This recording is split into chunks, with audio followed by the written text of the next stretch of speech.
Welcome to the Grow Your Business podcast. Listen in as we discuss all things business, growth and marketing with business owners, thought leaders and entrepreneurs. And now, here's your host, founder of Roundhouse, the creative agency, Saul Edmonds. Oh, hey everyone. Welcome yet again to the Grow Your Business podcast.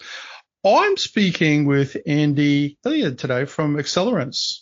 Andy, how are you on this, morning for me? What is it for you? I've been in this global collaboration business for decades, literally at least more than 3 decades. And I still get messed up as far as, time zones and I'm having to think. It's Monday at 1 p.m. What time is it there? Monday, 1 p.m. Yeah, it's, so it's 7 a.m. here. So yeah, right. Because I generally, the only thing I ever remember is that we're in front of you in terms of time. Yes. That's the only thing I have to go all the way around the world, almost, 5/6 of the way around the world to reach you. So you're in front of us that far. That's right. So you're on the West Coast, aren't you? Us. On the West Coast? Yeah, I'm in the West Coast, near San Francisco, north of San Francisco, in a region, wine country, Napa, Sonoma. So I know you have your own wine country. I've been to Australia many times, Melbourne, and have taken wine tours. Have you really? That's yeah. That's very sophisticated. I live here and I haven't done one yet. I know. Don't judge me, Andy. Don't judge. No, and I really didn't judge the wineries there, even though I live in sort of an epicenter of wine culture. And yes, I belong to a few wine clubs, and it's actually very handy because when people come to visit and with the membership, you get free tastings and you bring them out there, and it's all very highbrow. Yeah, but I'm a very lowbrow kind of guy too. Yeah, no, but that's sort of any time I've ever done anything. Actually, that's not true. I actually have, but it's been in the context of a wine evening one time, and I got like horribly drunk because it was like really nice food, and the winery owner actually was really interesting. It was the one and only thing like that I've done. The winery owner was telling great stories, which were getting increasingly better as they were going along, because he was getting increasingly more drunk as he was telling the stories in between the courses of meals. The thing about wineries is the wine never stops flowing. It's not like at a restaurant where you order a bottle. Oops, the bottle's empty. It just keeps on flowing. That's exactly right. I didn't consider that, but no, but, and so outside of your love of wine or your interest in wine is, what do you get up to, Andy? Tell us we'll start, I guess, initially. A good way I usually find is to give us like a little sort of short version, a short history, and then we'll get into the substantial sort of part of it. Like, how did you get to this point in your life and what you're doing at the moment? I'm glad you continued on after you said, what do you get up to? And I was like, I have no idea what that means. What do you get up to, like, today? What are you doing? I got up at 8 a.m. I don't know. Is that the answer to the question? Wow, great. Yeah. Hey, me too. Yeah. So, okay. So I'll give you a little thumbnail.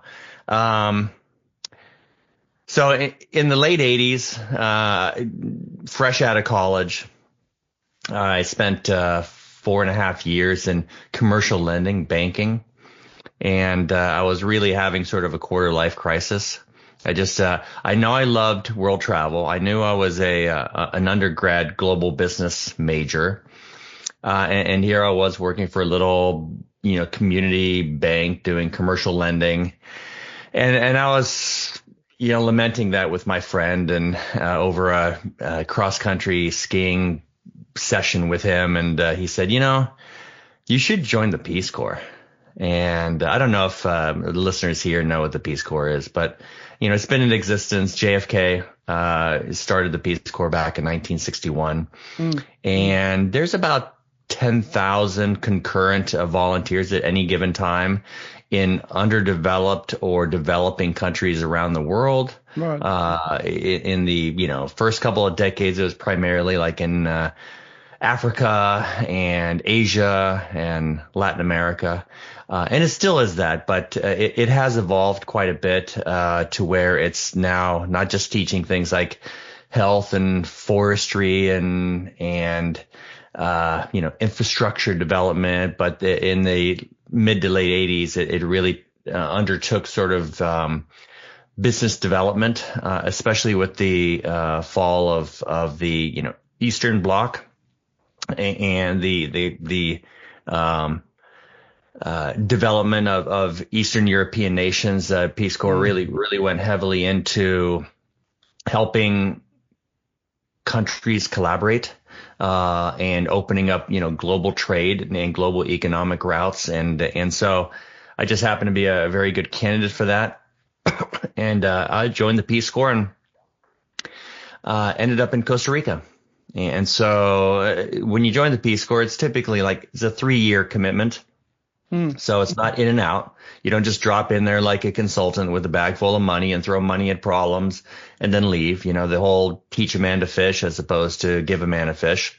The Peace Corps is really in there to actually they have 3 goals, and actually 3 goals that really drive me today. And I think at the end of this podcast, you're going to ask me for a quote, and this isn't exactly a quote. Ask me for another quote, but this is kind of a quote. And the same values that drive Peace Corps is what drive my company today, and I'll get into that. And one is to understand before being understood, and to appreciate your host country's culture, to understand their cultural norms and how they live their lives among each other and within family, and to work within their system.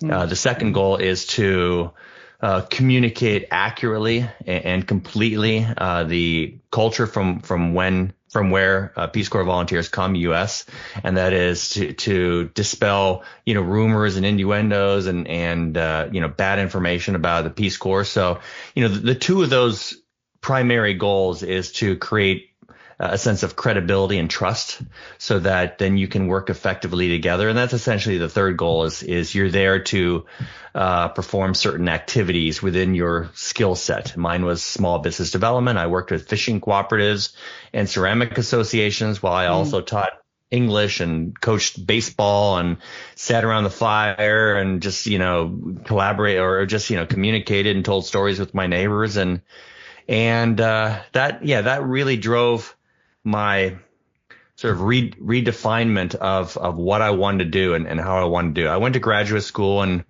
after that in Chicago, Northwestern Kellogg, and joined a company that was just spinning out of Dun & Bradstreet called Cognizant. Now, you may know Cognizant. It's about 300,000 people today. Yeah, I do. Does that ring a bell? Yeah, it does. Yeah. So, Cognizant is like other companies, which are like HCL or Infosys or Tata, Accenture, IBM Global. These are massive companies that provide, within a specific definition, provide software development, consulting and skills and talent. And I joined them when they just spun out. It's essentially Dun & Bradstreet had this internal group of like 700 software engineers that built software for Dun & Bradstreet's internal need. But, in the mid 90s, the whole world, went digital or started to go digital in a big way. And there was a massive demand and a lack of sort of coordinated talent around the world. And these companies saw this wave coming and within 3 years, the company that I joined, 700 Dun & Bradstreet / Cognizant people became 25,000 in 3 years. And today it's 300,000. Wow. So you can imagine how that entire industry took off. I left after 3 years because outsourcing to India essentially was outsourcing to India software development. was really the domain of Fortune 1000 companies that, had people that could co-locate and oversee development. And these firms are growing so large, so fast that, any client under, say, a couple of hundred software engineers just was not feeding the system, the companies fast enough for them to grow at the pace that they promised shareholders. And so I thought, 98% of the world is small and mid-sized companies, and they too are digitalizing, but they also need best practices and global talent. And so I left Cognizant. I went back to Costa Rica and I started a nearshore software development firm in Costa Rica, specializing in, at the time, Microsoft and healthcare, primarily Microsoft technology stack and healthcare, and grew that to about 400 people. And then I thought, this is a model that is underrepresented, meaning small to mid-sized software service providers who are certified, proven, credible, trustworthy. And so I built a team and started traveling the world to vet and find and certify other companies like my own in Costa Rica that were more complementary than competitive. They each had their own special set of attributes or skills. And I built a global network around that. And that constitutes my company today, Accelerance. That's a fantastic, very, very concise work, very well explained sort of history. I really quite like how you explained that origin story and its importance, because even as you were saying that, having my own sort of experience in our business, like a lot over the years with other teams and working with people, I could see, like, as you were saying it, I was like, I can see where Annie's going to be moving with this, those fundamental, core principles of the Peace Corps. I could see it was like, right. I could see where this is the track that it's sort of heading. But would you say that, because I can see, and I had read also beforehand your love of traveling as well. Would you say that, like, which of those things is there one of those different sort of influences in your life, like the love of traveling and the influence from the Peace Corps? Is there one or both sort of equally of those things that have had more of an influence on then you ended up actually going down this particular path? And then what is it? And then also secondly, where did your, like the actual, like outside of things you've already covered, like the software development side of things, like you obviously worked at Cognizant, but was there something before that general interest that was there beforehand? Well, on a personal basis, Saul, I've always been a FOMO type of person, and a first mover in terms of, seeing a wave or an opportunity and wanting to be ahead of it. Right. You could ask my wife and everyone. It's like I always have to have the latest, greatest, and I'm really fascinated around where things are going. Yep. So the advent of the internet and digitalization, and knowing that this is a monumental change, like the Industrial Revolution kind of change, and to be on the forefront of that was very exciting. The understanding that for a long period of time demand was going to outstrip supply of development, not to mention that 99% of the world developers live outside of Australia. 85% of the world developers live outside the U.S. Now you might think the U.S. is like, the big 800-pound gorilla, but the reality is 85% of software development lives outside of the U.S. Yeah, that's right. Yet 65% of e-commerce applications are within the U.S. borders. The demand of digitalization and software development, 65% of the world's software development is done within the U.S. With U.S. companies. Would you say that percentage of such a large percentage of people as developers being outside of the US and Australia, is that more of a cultural thing that is more like in your experience, because you've been more on the ground, like in the early days when you couldn't jump on Zoom or Skype or anything, like at least for a while. I mean, that was the case. Like you had to, that was a great part for you, I imagine, like being able to travel and incorporate that sort of love and then see people in the real world. So I'd imagine you would have quite a good understanding of different cultural norms to overseas. Is that right? Like in terms of like, and then is there anything that you picked up during these sort of years about why that is the case? Why are there so many more developers like over in India, Pakistan, Eastern Europe, like in lots of different places overseas? Why is that the case? Is it just because there's more people and the percentage there is higher, or is it something else? Well, that's part of it, although I will also state that, the U.S. represents 4% of the world's population, so it does have 15% of the world's software engineers, primarily because there's such a market for it. However, that being said, other cultures and other regions place a higher emphasis, just from a cultural standpoint, on education and degrees around engineering, right? Because typically parents want their children to become engineers or doctors or lawyers. Traditional paths like that. Whereas I think the U.S. market is sort of more diverse, and probably the Australian market too, in terms of, we're becoming more of a services economy. And so, it doesn't have as high of a priority as it does in other cultures. Yeah, that's interesting. That makes sort of sense to me too. I guess I ask that question too because it's always on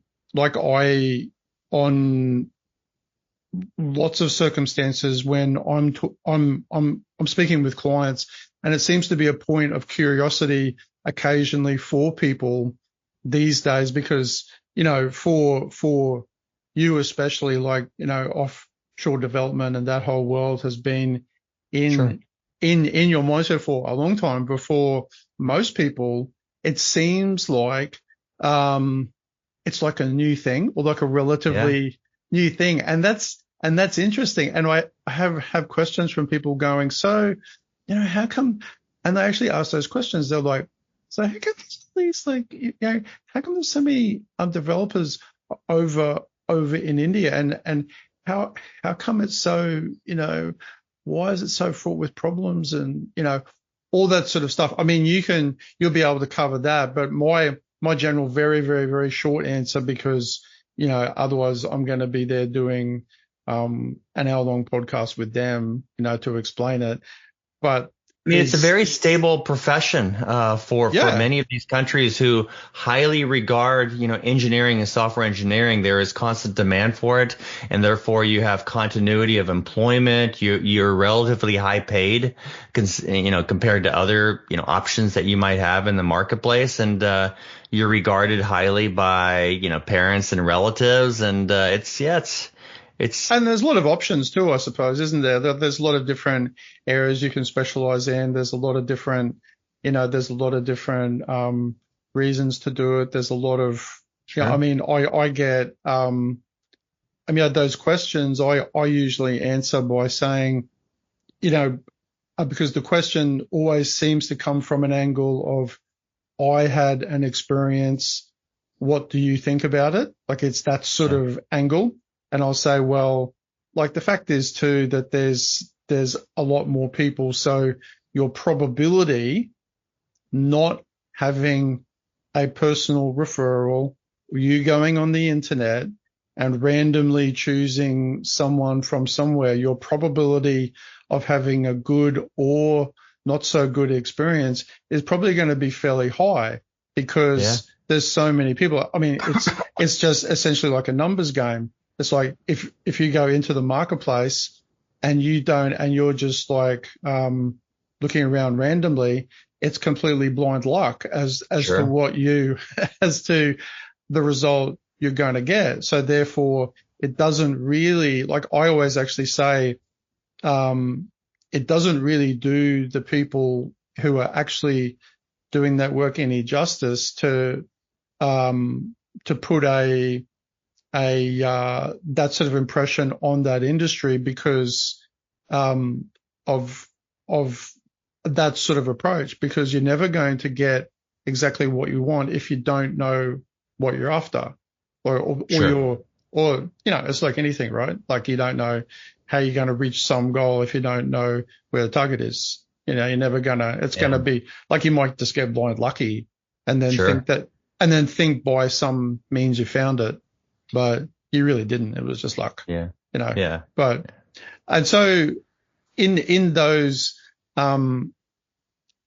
early days, especially when, as opposed to now where it's so very convenient just to be able to go, we've got a team, got this person, we'll just jump on a Zoom call like we are now and everyone can chat, and that seems like a lot, it seems better. But what is your experience, say, comparing now, how things are done now compared with having to physically go over there and talk with people? Is one better than the other, or it's not, it's not really? Yeah, it's always going to be better going over and talking and breaking bread. And just like I did in the Peace Corps, people might think, no, but I don't need to do this. Here we are on Zoom interfacing just like we are if we are together. And it's not like it is when we're together. It's different. And it's a false equivalency, and it leads the people down a wrong path, because you need to. Okay, one key concept of what I want to get across today is, I was talking about at Cognizant when the clients would have hundreds, if not thousands. So, for example, one of my clients was Bank of America, and they outsourced 5,000 software development positions into India. Now their entire, software development footprint is more like 25,000 worldwide, primarily in the U.S., but 5,000 of those went to India. And it wasn't a sort of a binary relationship. It was a collaborative relationship, and the people worked together, even though they were 12, 13 hours removed by time zone. The difference being is, Bank of America hired and moved a couple of hundred people over to India to oversee, to interact, to build team and cultures and processes, Bank of America processes, and meet certain levels of sort of alignment and collaboration. A Fortune 1000 company can do that. And that makes all the difference in the world for them being able to do that at large scale. But those principles are still absolutely critical to anyone who is looking to outsource. If they think they can cut corners and just do Zoom calls and emails and WhatsApp and all the other tools that allow you to communicate real time, they're missing the competitive boat in order to build a collaborative, integrated, embedded environment in which to work. I mean, software development is not like outsourcing wicker furniture to China, where you send over detailed specs and you get prototypes back and you make modifications to that. And it's a very binary transactional type of relationship. Software development, is extremely team oriented and very organic too. Very organic. And here's the other opportunity I saw in the U.S. The U.S. mentality is very, well, nowadays, I don't know. I won't go down that path, but it's very transactional and it's very litigious. And the U.S. customers tend to want to keep an arm's length relationship with vendors, and treat them in a very binary type of way. And you can try to do software that way, but it's the likelihood of failure is so incredibly high. And if you're not failing, you're not out competing. And any one of those situations basically makes, let's see, outsourcing. And unfortunately, we have to use the word outsourcing and offshoring because we're an SEO driven world. And unless you use those key phrases, but the whole concept is not to outsource or not to offshore. It's to build globally distributed collaborative teams to build software together. And that's really one of the key takeaways I want on this podcast is for people to think that, oh, you mean I just can't throw stuff over the wall? And, as long as I choose the right team and the right people, it's like, that is not enough. That lowers the risk, but still there's a high level of failure and lack of competitive differentiation. Yeah. And that's right. I mean, I think that is actually an incredibly important message too, because there's a couple of things that are already highlighted to me that I guess I had sort of thought of, but they hadn't necessarily been front of mind in the same way that they are with you, like, given your history of it. But those things are that, people that you're dealing with overseas are still people, and all those same rules still apply. Like, just because, it's like the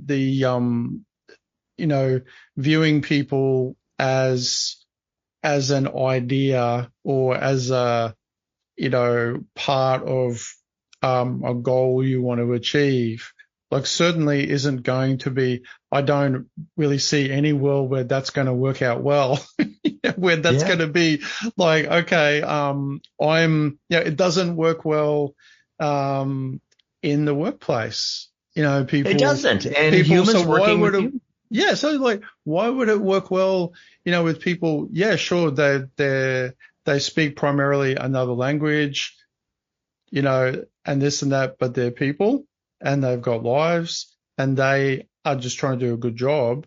And so people want to be treated like people. That's like a real sort of standout thing for me too. And I mean, I've like I said before, like I've had, throughout the years, like in our agency, we've done a lot of, app development and different things over the years, and I've had like a lot of different range of experiences. And that's the thing too, that's always jumped out. I mean, I haven't had the advantage of being able to go overseas to actually meet with people.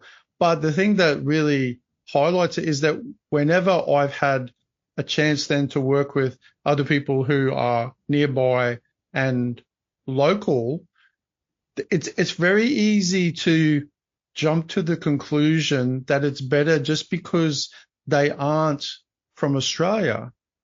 It's very easy, like, you know what I mean? It's easy to jump to the reason why it works is because they, say aren't Indian. But then it's not really, yeah, sure. I mean, there's on occasion, some language things, but then it's like, oh yeah, but you're missing that other really important part of that you're meeting them in person.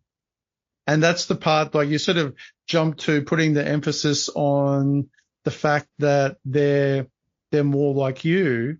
But I don't think, like, I think, yeah, obviously that's a contributing factor to it and people's preconceptions about things, but it's also just because, like, you're actually physically there with them. Yeah. Like you were saying, like, that's a way bigger deal than, I mean, yeah, this, like, us now, next best thing, right? It's like, look, like any team building exercise, in order to get the best players to produce the best work together, when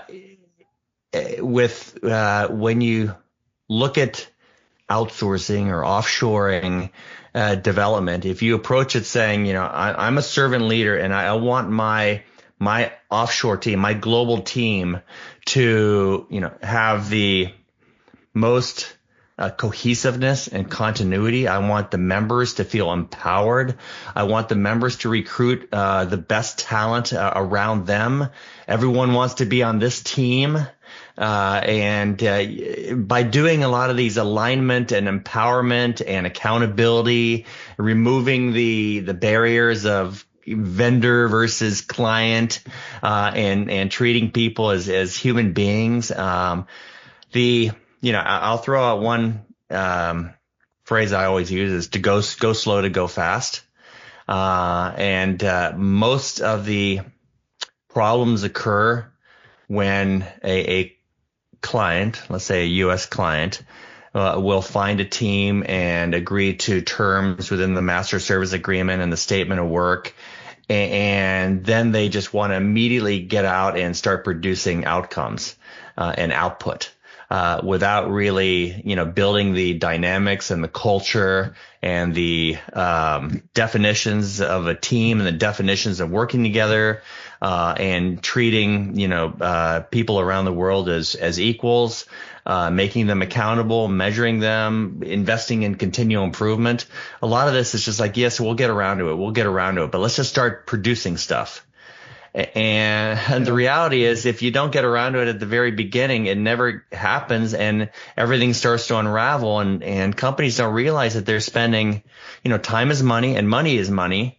And you're going to be 6 months, 12 months down the path before you realize that this relationship isn't working. And clearly it's the vendor's fault because, they have KPIs and they're not meeting them. And I'm being inundated with better, faster, cheaper offers and alternatives. It just must be the vendor's fault. So if I could just switch vendors, and of course you're losing 6 months, 12 months times 2, because now you have to spend the same amount of time to ramp up another failed, relationship. And and then typically, the CTOs move on because they've been fired or they have to leave because they haven't figured out the right way to build global teams. Yeah. I mean, that's it. And, I guess you can then expand on what I'm going to say a little bit more after this too, but I feel like a really cool part of those issues kind of happening is people like the vendor, the client, whoever, not sort of accepting their or even knowing what their part of the responsibility of that project is. It's like going, okay, well, like in your circumstance, like you're the person finding the teams and you've got the prior experience and you understand the culture and you understand all those things. And then you also, understand, okay, you've got this scope, and try to be, the concierge between the client going, I want A, and then the team going, we understand it as B, and making A and B come together to actually be what one is saying. It's like, you're speaking German, I'm speaking Spanish. Sure. We don't understand each other, which is like, I still find that when people speak English to each other, it's like, you're saying this and I'm hearing this, and that's why the project isn't working. So therefore, the problem or the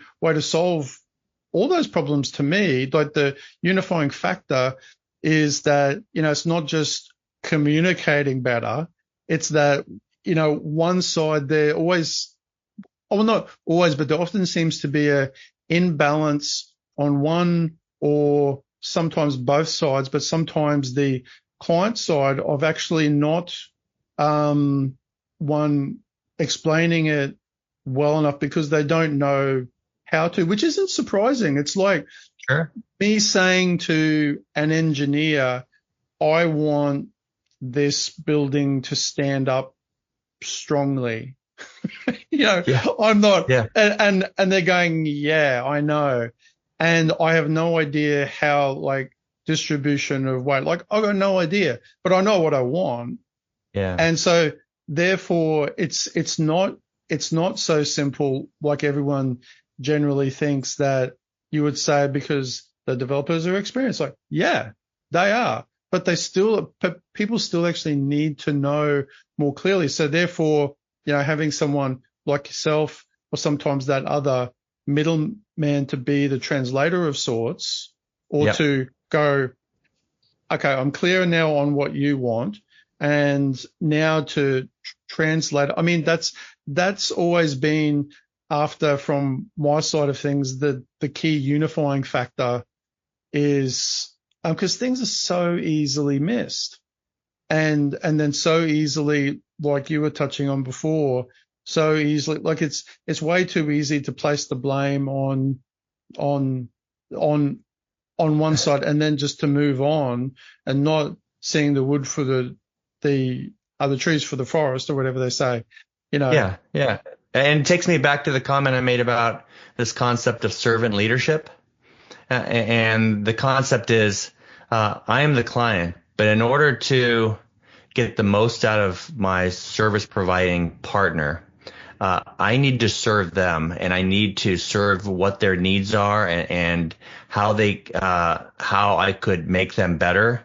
And I am here to serve you because I know that the more psychological safety they feel, the more empowerment they feel, and the more they feel as part of the team as opposed to a replaceable, disposable vendor, the better my output is going to be. So it's really hard to switch your mindset on I'm hiring you to give me X, and in exchange I'm paying you for that, and this is the way this relationship is going to go. But software requires development, it requires maintenance, it requires enhancements. There are so many benefits to maintaining a strong cultural core, retention, hiring the best developers, those developers telling other people how great this team is, and then getting, service provider executive backing, know that this engagement, even though it may not be the largest engagement they have, is typically the most profitable because there's fewer turnover. There's, continuity in the client. It lasts longer. It typically scales greater. And it's very low drama.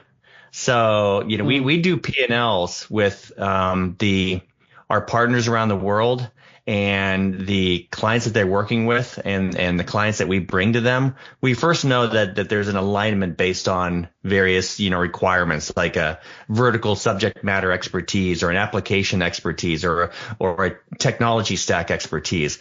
But beyond that, it's all about the sort of the operational costs and the fluidity and the velocity over time, and the stickiness of the relationship that really drives profitability. Now, clients might say, I don't want them to be very profitable. Actually, you do want them to be profitable, but you want to be profitable so that everyone wins. You want them to be as profitable as possible. You want to have the most executive sponsorship, and to be looked on as the prototypical client of theirs. And that's only going to benefit the client in the end.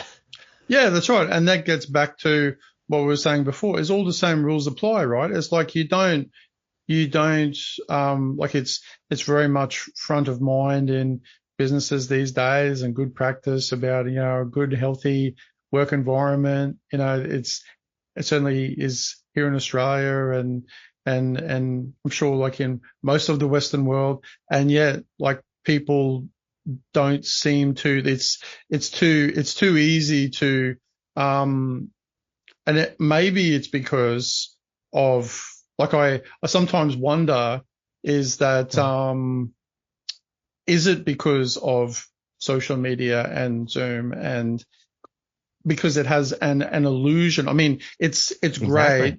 Exactly. It's great. Like, don't get me wrong, but I think, if they're thinking a little bit laterally about it, I often think, like, things, certain technology like this, which is wonderful, and it's sort of unifying, and we can have a chat now, you and I, and have a podcast, but it also does give a certain illusion to a relationship that is, like, when you, like we were saying before, when you're actually there, which not everyone can do. So, everyone listening, I'm not saying, I'm not, advocating you, like, have to go overseas, because that's not obviously possible for some people, and this is next best thing. So, but at the same time, it does give a certain illusion to it. But following on from that, what would you say, like given your experience, Andy, if a and all the different learnings that you've had, like if there's, say, a small business owner, like say a case study that often crops up, like for us, is that there's an individual who's got an idea and they've got funding and they've got, even like some level of experience doing similar things, maybe just with doing websites and working with teams, but they want to do a really big project. What would they, like, outside, if it's really not possible for whatever reason for them to like build a team physically in the real world, what are some like good steps to initially just help them think about the right frame of mind to be in? Absolutely. As the first thing they do. Absolutely. If a company is relatively small and they have relatively little to no experience in working with global talent, a couple of things come to mind as far as top priorities. One is time zone alignment. So you're not large enough to be spanning different time zones. It's a stress on the relationship in general to have to be up at midnight or up at 5 a.m. and speaking to people, representatives, or teams. It'll last for a little while, but it typically is like sort of a constant strain, especially at a small scale level. The other side, and the other thing is aligning the size of your company with the size of the service provider. You really do want to be somewhere between like number 2 and number 6 or 7 in terms of a service provider's priority. Just right out of the gate, how important are you? How aligned are you with the core service offerings of that service provider? And do you have enough attention? Because, a lot of service providers will unfortunately say yes to too many things. But if you're not deemed as a high priority based on scale or potential, then, you'll meet with some slick talking, sales or sales engineer.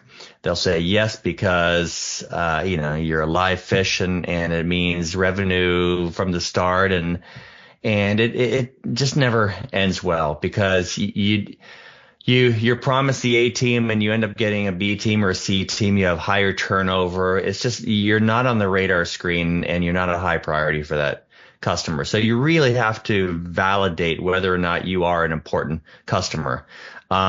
Speaking with multiple references, of course, and by references, I mean clients just like you in as many common attributes as possible in terms of size and roadmap and the type of technology and the type of applications you're working on.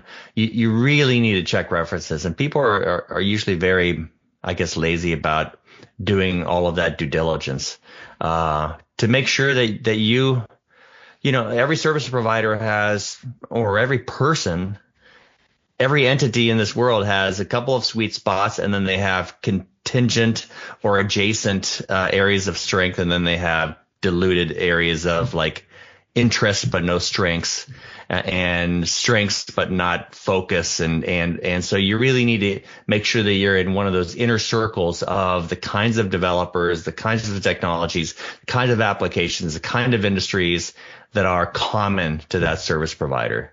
If you're in that sweet spot, then it's less friction for the service provider because they're doing that sort of already. You don't want to be subsidizing your partner to recruit, train, retain talent that is not specific to what they have a track record of success around. So those are really the top things I would do. Yeah, but and then it's sort of saying that then too. I mean, I would. This is based on sort of my own experience too, is that I wish that some projects in the past, especially when I was more green and I didn't do half of those things you just said. Yeah. I mean, like, I'll get around to it. Yeah. And also perhaps like I didn't think at the time that it justified it, that there was no need. Like for whatever reason, you just like think these things, right? You just go, that's, it doesn't warrant it because you don't have enough experience yet to know that it should warrant it. And so you just do it. And so, Sure. but I now in retrospect, if I look on it, I go, it would have been, at risk of this sounding like a pitch for you, Andy, it's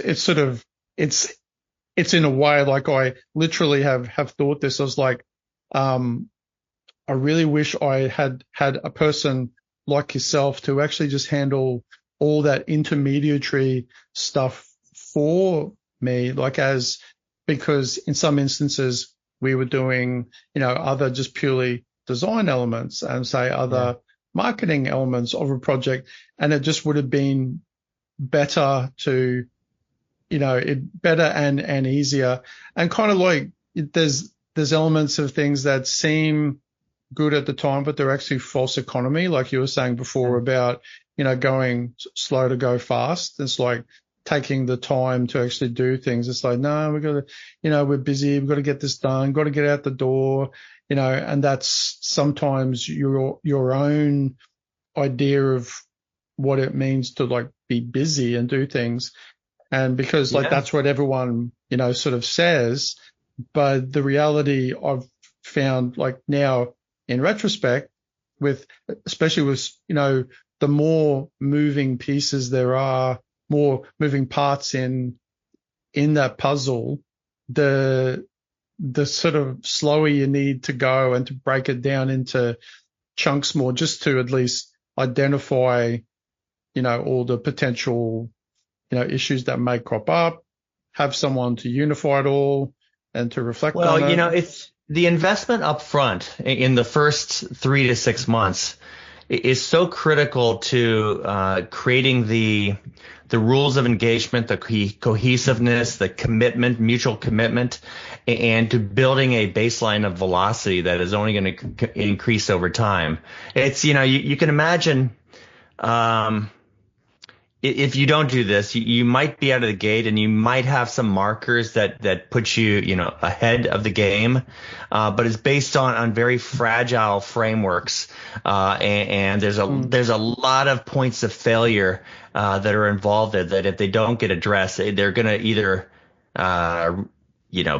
cause complete failure of the relationship, or it's just going to max out the potential velocity of the relationship because there's people moving in, people moving out, there is wrong person, wrong seat. There is, there is missed expectations and communication, when done is done, and the whole language and cultural. I mean, there's just so many points of failure. And I don't want the people here listening saying that, well, I'm never going to outsource. It just sounds like impossibly difficult. And it's really not, because I just laid out like a couple of things which anyone and everyone can do. And I will continue to promote the fact that getting in a plane and meeting someone face to face, in order to, as a servant leader, in order to leapfrog your competition within the service providers, prioritization of clients, knowing that you have invested the time and energy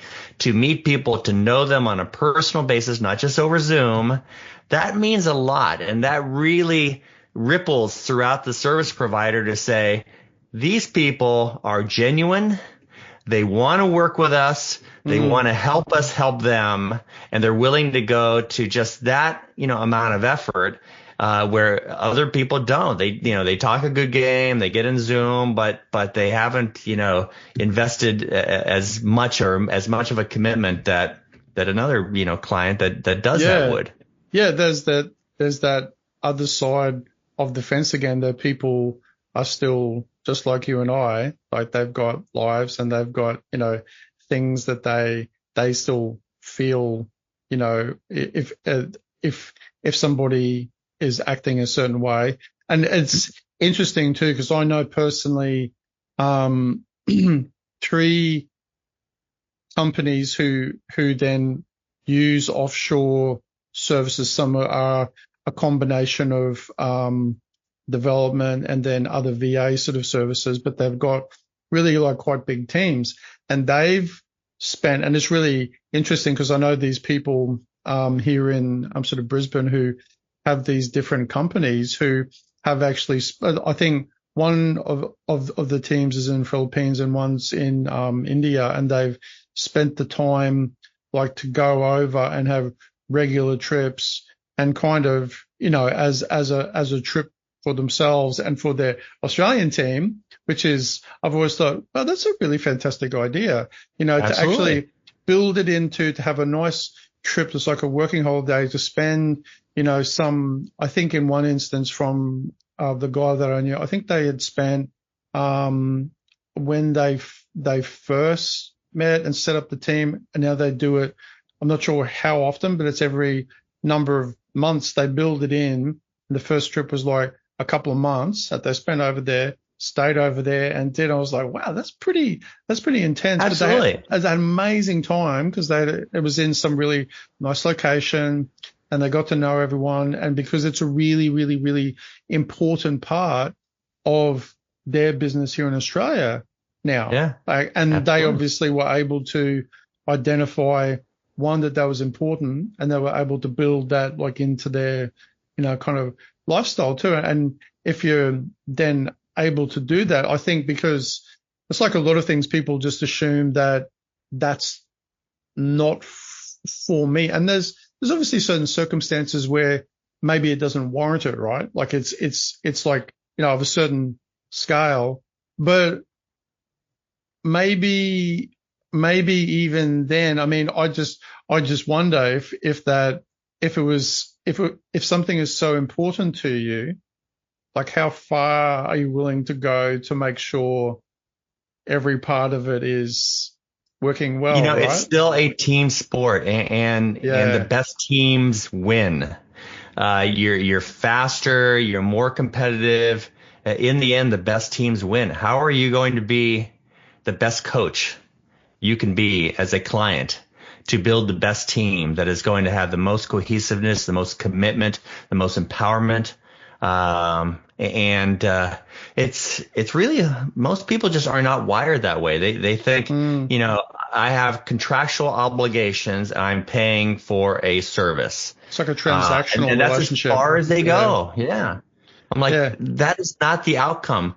The outcome is building a team that can produce workable software faster and better over time. So, for example, we just wrote this ebook that's coming out in parts, and it's one thing that time and time again we have to address, and that is stakeholders, even CTOs. But we could talk to CTOs and they start to understand that there's much more to value creation or value loss than just rate cards, because typically it's like a flashy PowerPoint, a flashy salesperson, and we're better, faster, cheaper, and here's our rates. We're never going to lose on rate. Well, that's right there. It's like, if your rates are the lowest, you're cutting corners. And honestly, if I'm saving 50% by going offshore, and you want me to win the deal, you're going to save me 60%. That 10%, you're still going to make your profit margin. That 10% is coming out of me somehow. It's either you're hiring worse people or more junior people, or you're cutting some type of corners in order to maintain your profit margin, while making me feel like I'm getting a better deal. But in reality, value is about lowering the contingency costs, speed to getting the best team up and running, continuity of the team, lowering the turnover, and so many other factors. So, we built this total cost of development that is targeted not only at the CTO, but to enable CTOs to talk to their stakeholders like CFOs and CEOs, saying, please don't mandate that I choose the lowest rate card. It's like there was I don't know, Apollo 13. I don't know if you remember the story, but one of the astronauts saying, can you imagine we're up here, circling the globe or on our way to the moon, and this capsule's been built by the culmination of the lowest cost bidders. It's like, what the heck? Yeah, exactly. It gets back to the, like, how important is it to you? Like, is it in their instance, like, your life, or is it like just the future of this project, which, then once again, you ask the question, it's like, how important is that to you? And then, back again to what we were saying before, is that all those same rules apply. Like, and for me, that's like a key thing is people forgetting, because it's, and the term and those terms that we use, I don't think they're helpful. Like the offshore development, like you were saying before, I don't think they're actually outsourcing, offshoring. Yeah. I don't think they're actually, whilst, like you acknowledged before, like they're obviously, that's what people use. You've got to use a term, right? Because, I mean, we use the term one shore, but Google won't find one shore. I mean, there's no way. We own one shore. Yeah, people wouldn't know what you're talking about. They'll be like, what the hell's that, Andy? So you just use the term that people use, just to help the communication, but it's actually not helpful until there's a new term that seeps into the various norms to what people acknowledge is like, that means that. Then in the meantime, you're stuck with that, which does give it, unfortunately, whatever way you look at it, things get a certain stigma. And then you're constantly having to, battle against that. I mean, in our own small way, there are certain stigmas with certain people about getting even websites done, because once again, people go out, and it's not just like an offshoring thing. They just go out and they just like, I mean, everyone's the same, aren't they? Like they just go out, they have a general broad approach. Like, no, they're not, so therefore, if you don't have a warm referral for somebody, saying, I have used this person, like you were saying before, testimonials. I mean, all those things that everyone actually knows, just really basic stuff. But somehow all those rules don't seem to apply with certain services for whatever reason. And I feel like gets back again to that people like some element of the fear of the unknown, therefore people don't address it. Like, it's sort of, to some extent, I think there's a bit of that maybe. And there is a bit of that. There's a good dose of just laziness or being susceptible to an easier path through technology. Technology gives you this, like we were talking about before, this false sense of being able to do things without actually having to do things, to invest the time and the energy to do things. Somehow the technology is going to magically sort it out for you. Yeah, exactly. We really want that to happen. We just so want that to happen. But unfortunately, that's anything that everyone can do is a commodity. And we live in a competitive world where, speed and quality are important, and software development is a team sport. And if you want to be better and faster, with less drama and more commitment, you need to at least take some basic steps in galvanizing teams and driving culture. I mean, to the point you made about this one example of this company going to the Philippines periodically and breaking bread, and that was basically the whole concept behind my software development company in Costa Rica, meaning that small and mid-sized companies could not manage India, 13 time zones away. The culture, the language, the distance, they just couldn't fly all the way across the world, but they could fly 3 to 6 hours to Costa Rica, which, everyone dreams of going to Costa Rica. And we mandated that 50% of every visit was team building, 50% was, working around specifications and requirements and road mapping and statement of work. And the return on that time of videos and photos of people, hiking and going to waterfalls and going to the beach and together, and the strength and the continuity of that feeling of togetherness just really galvanized the best outcomes and the best output. Oh, I bet. I mean, that sounds like a pretty good deal to me. That sounds like that would have been, I mean, fantastic. But, it's just then ultimately it's about people. But I think technology certainly does have the ability to sort of blind you to all the things that are involved. Like, actually, it just sort of occurred to me. It's interesting because I've been listening to this sort of series for a while, these audiobooks, the Hornblower sort of series, who's like from like the Napoleonic sort of era. And the thing that they're always talking about on the ships, because the ships then, like the sailing ships they were like so, it sort of highlighted, and I didn't think of this before because I hadn't like hardly ever thought of like what happens on a sailing ship. It's just like, don't they get on it and then they start sailing and the wind goes and you sail around? It's like, no, it's actually like, it's surprisingly similar then to the idea of technology blinding what's actually going on behind all the things in development. But it's really highlighted in these stories about like all the tiny little nuances and importance of every single person in the crew and one thing goes wrong. One thing, like one person doesn't, hoist the sail at the right time with all the other team members, is everything like completely falls apart.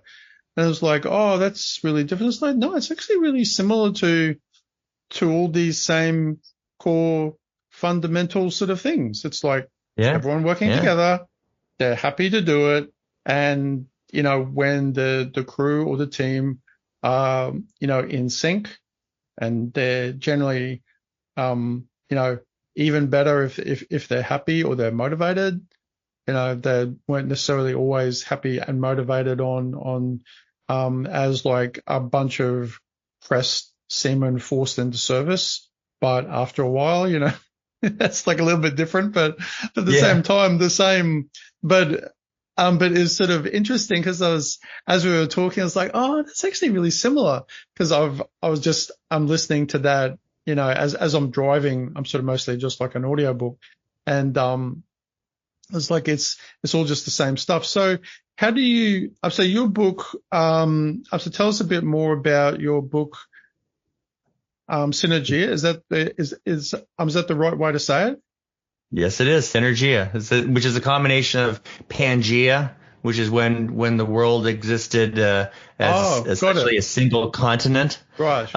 And Synergia, which is team dynamics working together effectively. So, right. So tell us a bit more about that. It was in that the well, I imagine like it's sort of the culmination of your years of experience, but was there another primary impetus for writing it?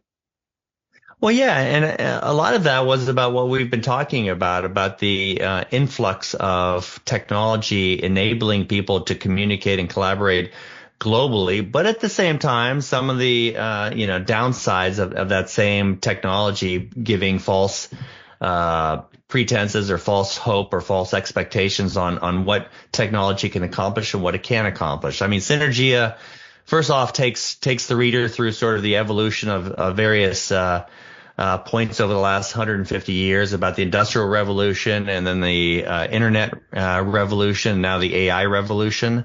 And it came out last year when the sort of the Internet revolution had been around for about 25, 30 years, and globalization had been a big part of that, and sort of where the direction of that was heading in with regards to AI augmentation and where the future of software development is.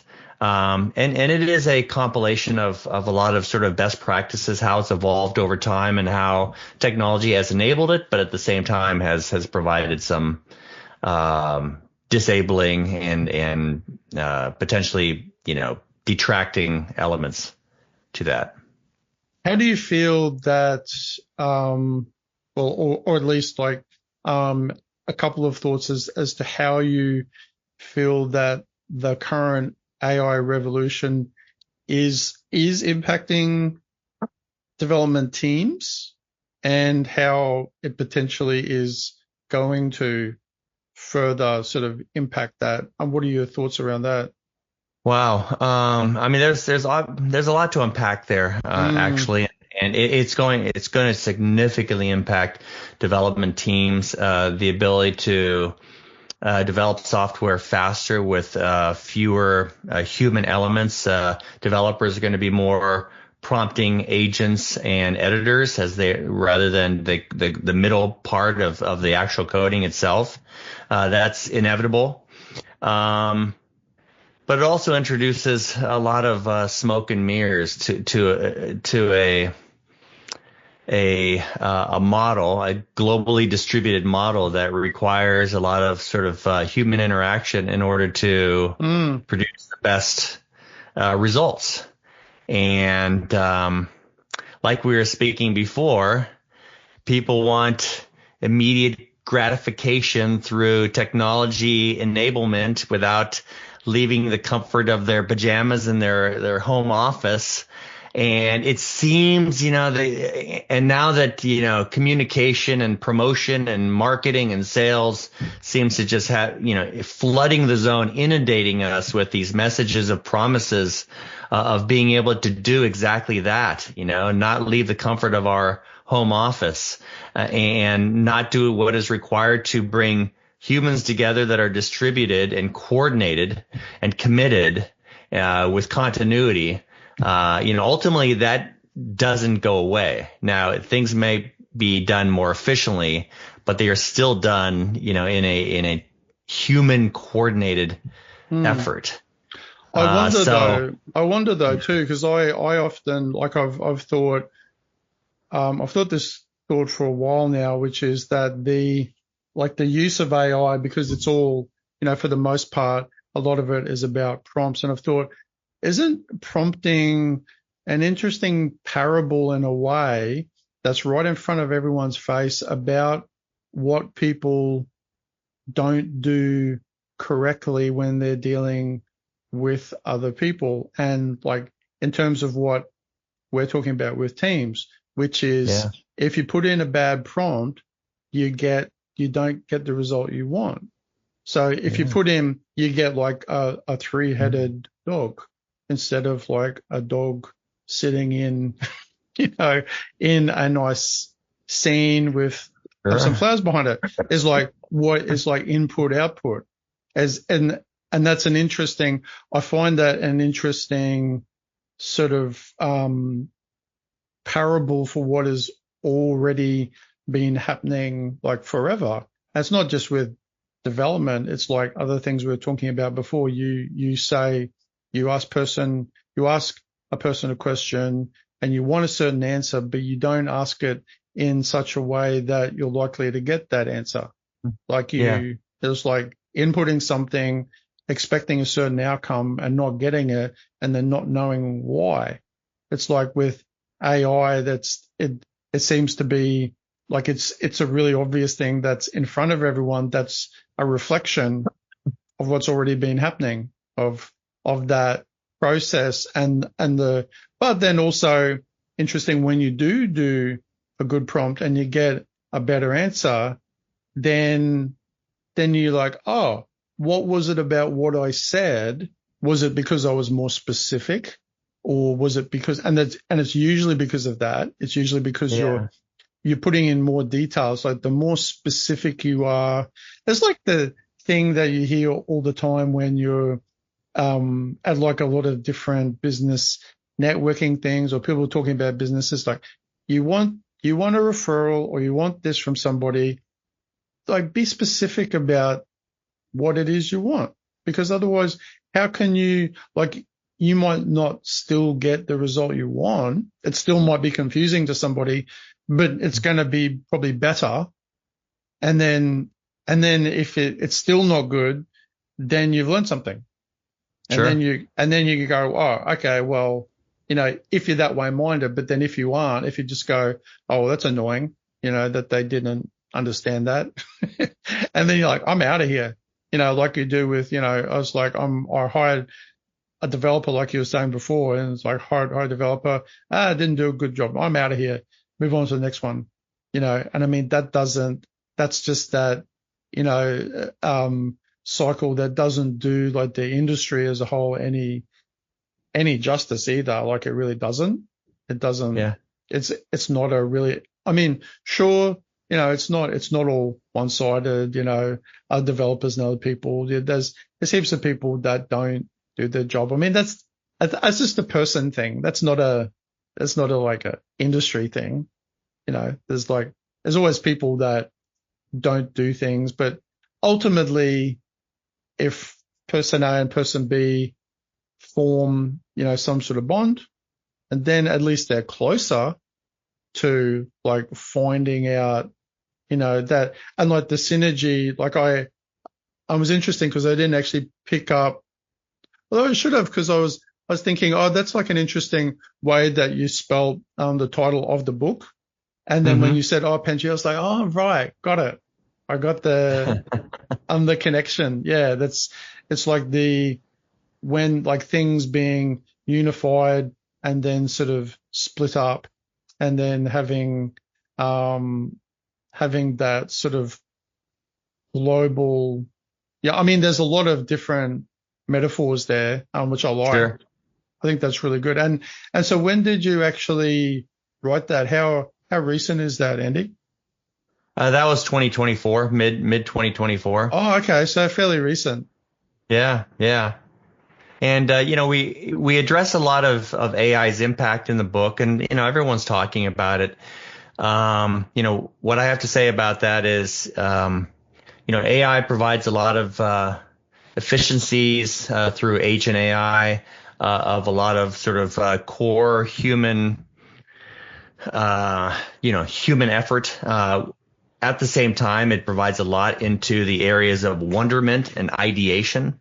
But in the end, what it doesn't provide is the coordination among team members, the galvanization, the coordination for all team members to be working together, working collaboratively, and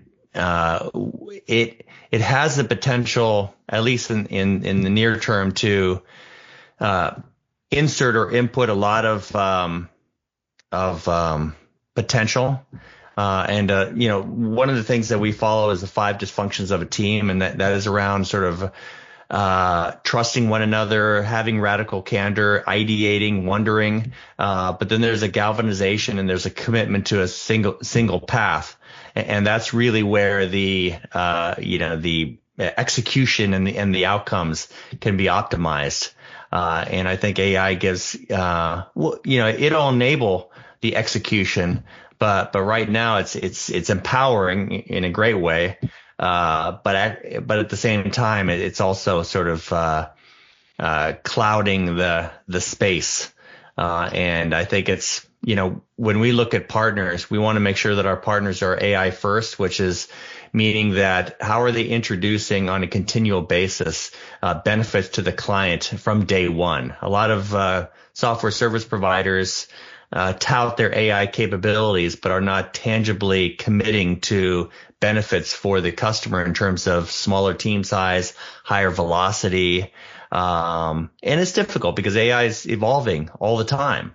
So, but what you should be seeing if anyone's thinking about outsourcing is how is my partner committing tangibly to improvements over time?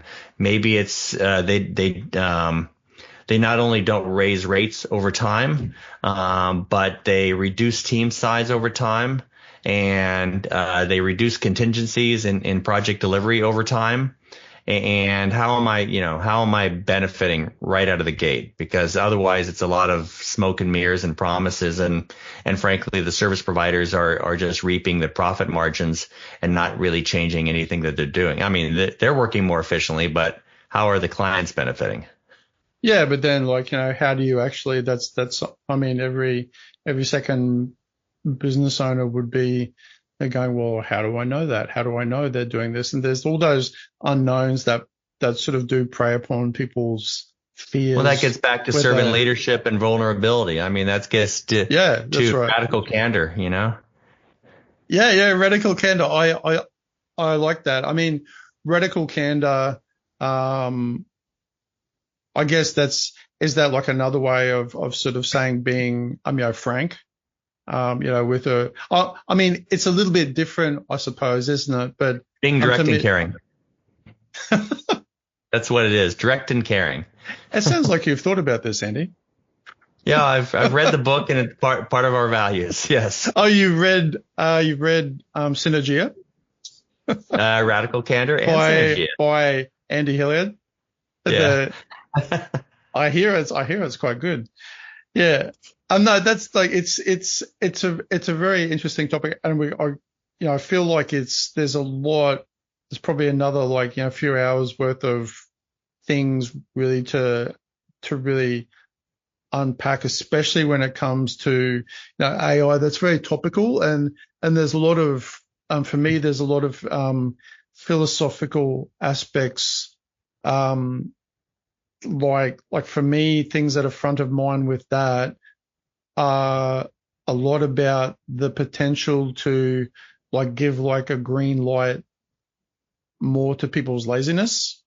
It's like your rubber stamp to be more lazy, which is it's like, it's okay to be more lazy because you've got, a digital sort of God that can do everything for you. So you can go out and do more snowboarding, or whatever. Yeah. And I mean, that's, I get it. That's a very alluring, fantastical sort of idea, but I don't see it to be it's obviously in one sense very different to saying, hand over everything to your offshoring team because they're just going to be able to do it and you've got no responsibility. But it's a similar reason for thinking it. It's like, I've got a development project and I've got this general idea. There you go, development team, you sort it out, and I don't, and I have minimal input. I mean, how different is that to, handing it over to a, amorphous AI tool? I mean, it's a similar reason for doing it in my mind. It's like a way people want to get things done more quickly, and that's fine. But it just gets back to potentially just to like you were saying before, just even taking just a few moments to slow down and go and asking a few questions. It's like, is it right?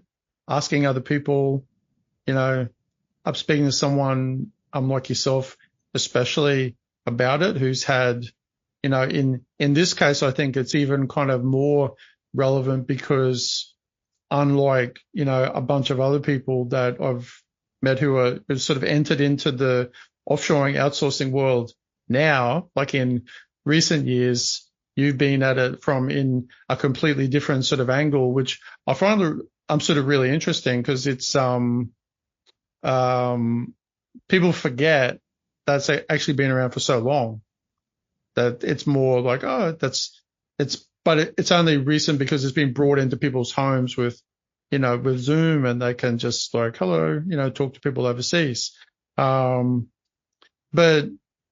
look at this point, Andy, like you said right at the start, I'm gonna ask you for your quote that we talked about at the start. So have you got something that you've been thinking about during the whole podcast that you'd like to? I got a few actually. So the first quote I'm gonna is a Andy philosophy. It doesn't come from anyone else, and that is, we live in a world that's sort of there's so many instantaneous commoditized solutions that everyone has access to. It's hard to go someplace in the world where you're not going to show up and there's busloads of other middle class people that have discovered the exact same insider information. It's not like in the old days where if I would go to the library and do more research, I'm pretty much the only one or very few people that that it's going to show up someplace and it's going to just be my, hard work and effort that got me there. Nowadays, if you think something or say something, everyone on the planet has access to it and they're all going to be there. So, my first quote is you have to be willing to do what the competition, what everyone else is not able to do or not willing to do. And the willing thing is a human nature thing. It's like most people are not willing to do something. And sometimes it's ablement. So, if they can't be here in the U.S. or if they're not willing to come to the U.S. and meet the client, if the client is not willing or able, it's usually not able, but it's more the willing part, is able to do that, then you're going to decommoditize the environment and it's going to put you at a tangible competitive advantage. So that's the way I approach, let's say, sales and marketing nowadays. And the people that I've talked to that are really succeeding, it's like old school is new school, meaning that they're traveling more than ever. Why do you need to travel more than ever? You should be traveling less than ever. You got Zoom. No, you're traveling more than ever because people are unable or unwilling to do that and to break bread and to show vulnerability. And it's not about client vendor. It's not about even a partnership. It's a relationship. How can you elevate it to the next step, which decommoditizes everyone else's willingness or ableness to do something I can have a relationship with you on Zoom. Okay. Well, what's better than that? Well, actually getting together. What's better than that? Creating not just a partnership, but then a relationship, that is going to have continuity, that's going to provide more and more value over time. And everyone knows that, continuity, is the sort of the core of winning. You get more velocity over time. It's a real simple math problem. So that's my Andy personal quote. I guess an outside quote is just like we were talking about before. It's like vulnerability is about showing up and being seen. And that's the same sort of thing. And that's, it's the more you can make yourself vulnerable, the more you can, that you're building a relationship that it's going to elevate itself, amongst the other, look the same, feel the same, you're showing yourself, which ultimately leads to better understanding, because if you're showing yourself, then there's a higher probability that someone else is going to be reciprocal in that, because that's fairly, I think most people would probably accept that, right? I think that's true. That's that. It doesn't always happen. Some people are more reserved than other people, obviously, but like the more you're genuinely like, hey, this is what I'm thinking, blah, blah, blah. And then that's just going to happen. And ultimately it's like those little parts of things, those little simple principles that are really at the fundamental, sort of heart of, then why things work, when things work well. Hey, because that, like we just sort of said, that's then the thing that leads to this, that leads to that. And ultimately, like, they're all fairly simple. And I think maybe even if I break that down more, I'm sort of breaking it down into little chunks here, is that's like, gets back to willingness. Because then if you're going to do that, if you're going to go like, hey, Andy, I'm going to like share this with you, it doesn't have to be anything, super personal, but that's willingness, isn't it? That's like I'm willing. And then like Abel's got nothing to do with that. That's just like, I'm willing to do this because I think it's important. It's important. It's what our parents taught us when we were little kids. It's like you get out what you put in. Yeah. It's and like a very universal sort of internet age, instant gratification type of methodology. And do we have to? Do I need to put in to get out? It's like, well, yeah, you do. Yeah, there's no way about it. It's a universal. Everyone else is doing it. It's a universal truth. Like it's just how it's like input output. It's like you do this and then this happens. But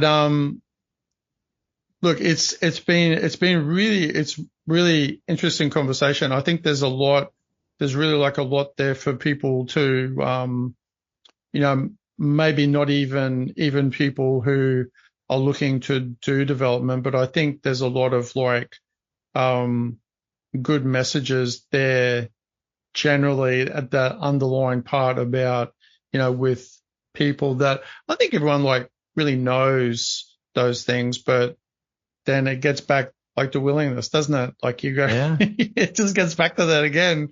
There it is again. I'm sort of cropping up, but it's really true. And it just happens to be then it manifests itself in a really obvious way when that's not done well in this world. Like it becomes really apparent.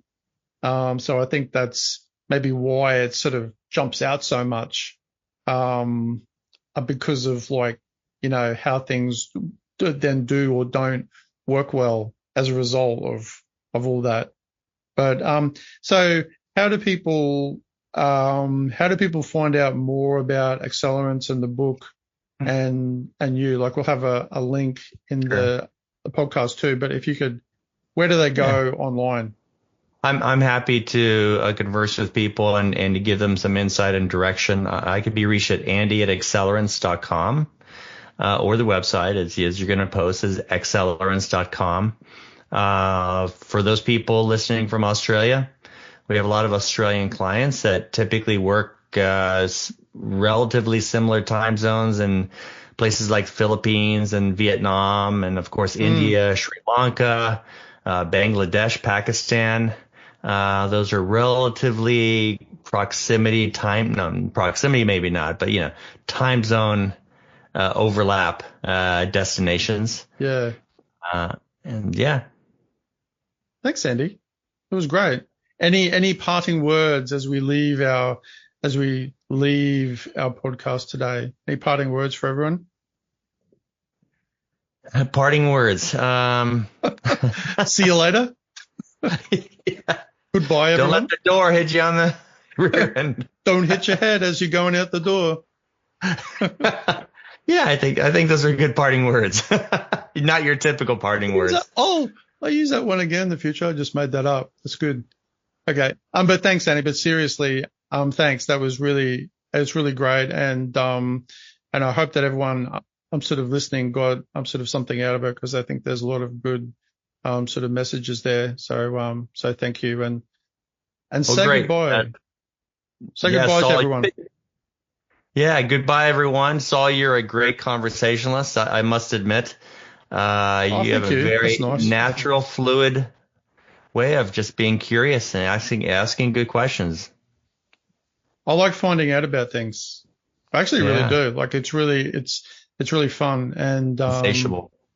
Yeah, I mean it's why I think it's probably why I started the podcast, because I just actually really like finding out, and really best more than anything is to if I can help out a little bit with like letting other people hear about people like yourself in my little way, then I think that's pretty cool. It's fun. Yeah, you and I are a lot alike. We are connectors. We're networkers. We like to provide help. We know our limitations, but we also know that we like to surround ourselves by smart people, and we're curious about what they do, and we bring people together. Yeah. So everyone listening, listen more. Yeah. Excellent. Thank you. Thanks, everyone. See you later. Thanks for tuning in to today's episode of Grow Your Business. Have a great day, and we'll see you next time here at the Grow Your Business podcast.